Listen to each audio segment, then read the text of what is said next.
এই কোরআনে রয়েছে আল ফুরকান। পবিত্র ঈদ উল ফিতরকে কেন্দ্র করে রাজধানী সহ পুরো দেশ আজ উৎসব ও উচ্ছ্বাসের জোয়ারে ভেসে যাচ্ছে। প্রধানমন্ত্রী তারেক রহমানের সঙ্গে ঈদের শুভেচ্ছা বিনিময়কে কেন্দ্র করে যমুনায় নেমে আসে মানুষের ঢল।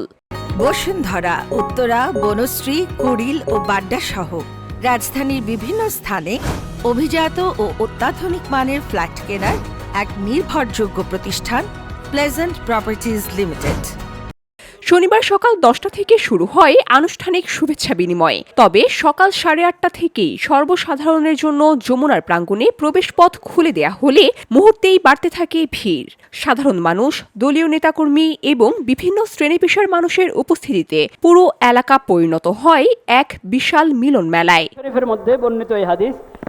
এর আগে সকালে রাজধানীর জাতীয় ঈদগাহ ময়দানে ঈদ উল ফিতরের প্রধান জামাতে অংশ নেন রাষ্ট্রপতি মোহাম্মদ শাহাবুদ্দিন এবং প্রধানমন্ত্রী তারেক রহমান।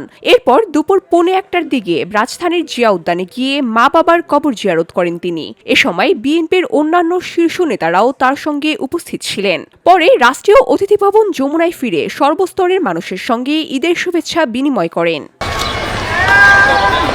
শুভেচ্ছা বিনিময় শেষে সাংবাদিকদের সঙ্গে কথা বলতে গিয়ে দেশবাসীকে শুভেচ্ছা জানান তিনি এবং বলেন, বহু বছর পরে দেশের মাটিতে ঈদ উদযাপন করতে পেরে তিনি আল্লাহর কাছে শুকরিয়া আদায় করছেন। VOD Bangla news desk.